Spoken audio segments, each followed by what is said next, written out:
बहन जी आप महान हैं, हम बहुजनों की शान हैं। बहन जी आप महान हैं, हम बहुजनों की शान हैं। बाबा साहब का आप रूप हैं और आप में कांशी राम हैं, आप में कांशी राम हैं। ऐसी सम्मानित हमारी परम आदरणीय बहन जी के जन्मदिन के अवसर पर आप सब लोगों को ढेर सारी बधाई। लेकिन हाँ, जिनकी जन्मदिन मनाने के लिए हम यहाँ इकट्ठा हुए हैं, जितने वक्ता थे और जितने लोग दिख रहे हैं, बहुत सारी औरतें भी यहाँ पर आई हुई थी। आप एक बार सोचिए कि कितनी बेटियां ऐसी होती हैं जिनका जन्मदिन लोग मनाते हैं, और वो भी इतनी शिद्दत से मनाते हैं। गांव देहात में से लेकर के यहाँ मंडल स्तर से लेकर के लखनऊ जैसे शहर तक, दूर दराज में पूरे देश भर के कोने कोने पे हमारी बहन जी का आज जन्मदिन मनाया जा रहा है। बेटी बचाओ बेटी पढ़ाओ का स्वांग रचने वाले लोगों के लिए ये एक बहुत बड़ी मिसाल है कि बेटियां पहले तो पैदा ही नहीं होने पाती, और अगर बेटी पैदा होती हैं तो उनको कितनी मशक्कत, कितनी मेहनत, कितना संघर्ष करना पड़ता है। और उस संघर्ष में भी विरले बेटियां ऐसी होती हैं जो बहन कुमारी मायावती जैसी बनती हैं। तो ये ये जन्मदिन सिर्फ हमारी बहन जी का जन्मदिन नहीं है, ये उन तमाम लोगों की उम्मीदों आशाओं का भी जन्मदिन है जो माननीय बहन जी के यहाँ तक संघर्ष करके पहुँचने के तौर पे पैदा हुआ। हमारी बहन जी ऐसे ही नहीं बहन जी बन पाई। जरा याद कीजिए, आपकी बेटी की जब शादी होती है तो आपकी बेटी कि आप पता है कि 4 दिन बाद वो विदा होके आ जाएगी, घर परिवार देखते हो, फिर भी विदाई के समय रोते हो। लेकिन हमारी बहन जी ने जब अपना मायका छोड़ा, अपने पिता का घर छोड़ा, तो ना उनके लिए शहनाई बजी, ना उनके लिए किसी ने आंसू बहाए। उन्होंने जब अपने पिता का घर छोड़ा तो एक संघर्ष की राह चुनी। वो संघर्ष आपको और हमको जिंदा रखना है।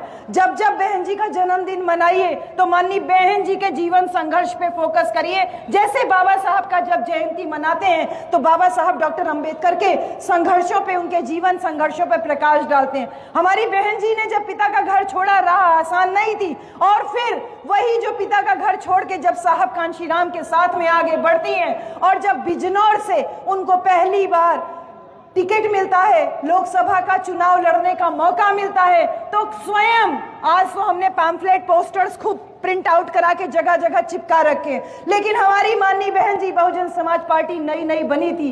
बहन जी चुनाव मैदान में थी, स्वयं दिन भर कार्यकर्ताओं को संबोधित करना, शाम तक पैम्फलेट पोस्टर दीवारों पे चिपकाना, ये सारा करते करते रात हो गई।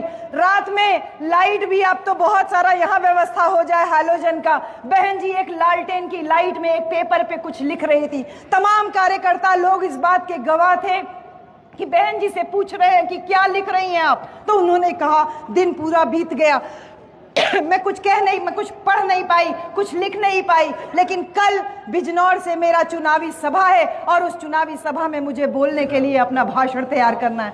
और जो भाषण हमारी माननीय बहन जी ने रात के 3 बजे तक जब लिखा, तो वो लिखा तो किस तरीके से लिखा, एक साधारण सी स्त्री का एक असाधारण सा संकल्प था जो बहन जी ने तैयार किया। वो भाषण नहीं था बल्कि एक प्रतिरोध का ऐलान था। और जब अगले दिन हमारी बहन जी ने बिजनौर की सभा को संबोधित किया तो माननीय बहन जी ने कहा, अगर मैं संसद में जाऊंगी तो वहां मेरी नहीं आपकी आवाज गूंजेगी। हमारी बहन जी ने कहा कि मैं बोलूंगी क्योंकि मैंने बाबा साहब को पढ़ा है और साहब कांशीराम के संघर्षों को देखा है। मैं एक नेता नहीं, मैं एक चेतना बनूंगी। मैं कल अगर मैं मंच पे खड़ी होंगी तो ये जान लीजिए कि बाबा साहब को की मूर्ति की तरफ ऐसे देखते हुए उन्होंने बोला कि कल मंच पे जो खड़ी होगी वो आपकी बेटी होगी, आपके संघर्षों को साकार करने के लिए। और सोचिए कि माननीय बहन जी का बिजनौर में दिया गया वो पहला चुनावी भाषण सिर्फ भाषण नहीं था, उसने आपके हमारे जैसे करोड़ों शोषितों, पिछड़ों, वंचितों की जीवन की राह बदल दी। जब माननीय बहन जी पहली बार मुख्यमंत्री बनी और उसके बाद 3 बार 4 बार मुख्यमंत्री बनी, ये जो हौसला था हमारी बहन जी का, जो एक बिजनौर की चुनावी सभा से शुरू हुआ, वो चुनाव हार गई, लेकिन चुनाव के हारने के बावजूद उन्होंने अपनी आवाज को नहीं दबाया। अरे जब हौसला बना लिया ऊंची उड़ान का, जब हौसला बना लिया ऊंची उड़ान का, फिर देखना फिजूल है कद आसमान का, फिर देखना फिजूल कद है आसमान का। ऐसी बहन जी मुख्यमंत्री बनती हैं, और जब पहली बार मुख्यमंत्री बनती हैं, ये आपको हमको अपने गांव की मीटिंग्स में ये सारी बातें लगातार दोहराते रहने की जरूरत है। जब पहली बार सीएम के पद पे बहन जी पहुंचती हैं और सीएम की शपथ लेने के बाद जब वो मंच पे ऐसे खड़े होती हैं, तो तमाम लोग थे जो उस बात के गवाह थे, तमाम न्यायाधीश थे, राज्यपाल थे, तमाम पूर्व मंत्री विधायक, तमाम लोग थे, और सबने सोचा कि एक औपचारिकता रूप में बहन जी बोलेंगी। लेकिन बहन जी ने जब माइक थाम संभाला तो बहन जी ने कहा, ये सरकार दलितों, पिछड़ों, वंचितों की सरकार है। अब सरकार, अब शासन दलित की बेटी चलाएगी, कोई कठपुतली नहीं। सारे लोग पीछे फुसफुसाने लगे, अरे इतना खुल के बोल रही है कि दलित की बेटी शासन चलाएगी, सब बहन जी को थोड़ा धीरे बोलना चाहिए। तो बहन जी ने फिर माइक संभाला और कहा, मैं जानती हूं बहुत लोगों को मेरी बात कड़वी लग रही है, लेकिन अब समय आ गया है कि जो 5000 साल से सर नीचे झुका के चलते थे, जो 5000 साल से जिनको दबाया गया, सताया गया, वो अपना सर उठा करके चले।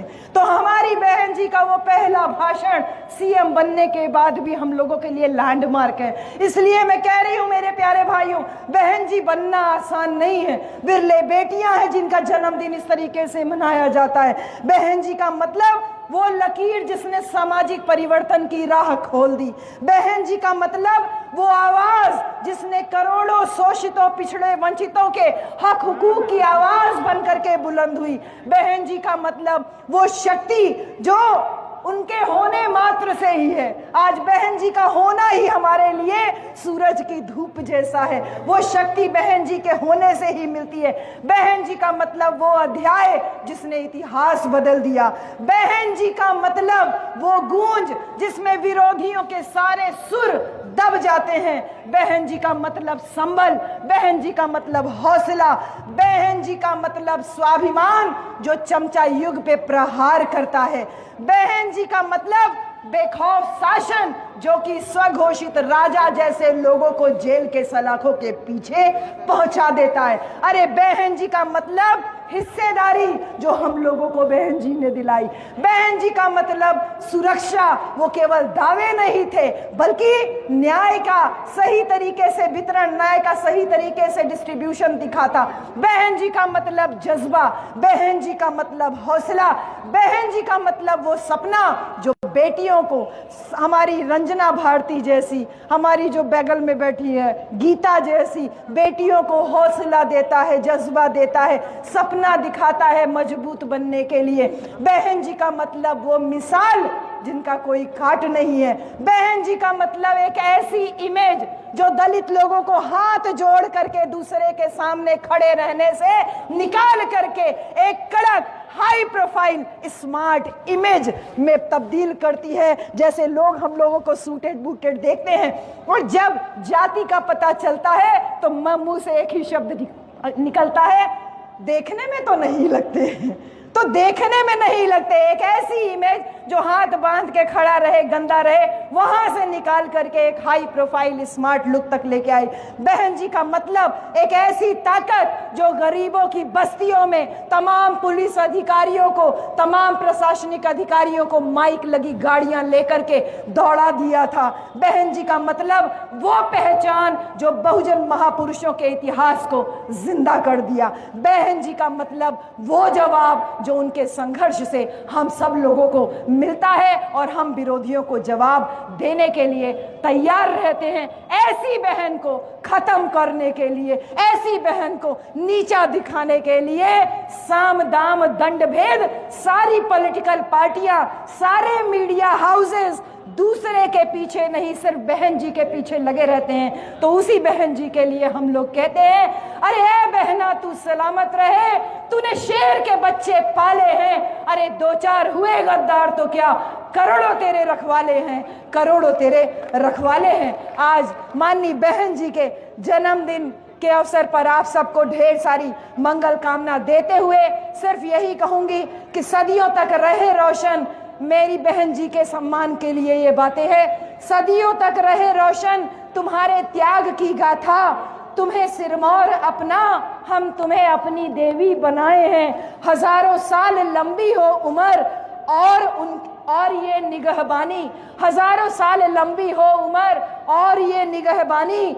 बहन जी के जन्मदिन पर अपनी यही दुआएं हैं, अपनी यही दुआएं हैं। इन्हीं सारी बातों के साथ में पुनः पूरे मंडल के सभी पदाधिकारियों का आभार, विशेष आभार हमारे तीनों जिला अध्यक्षों का, जिनके कुशल पूरे एक तरीके से नेतृत्व के द्वारा ये पूरा कार्यक्रम संपादित हो रहा है। और हमारे आदरणीय मंच को पुनः बहुत सारा आभार। जय भीम, जय भारत, खुदा हाफिज।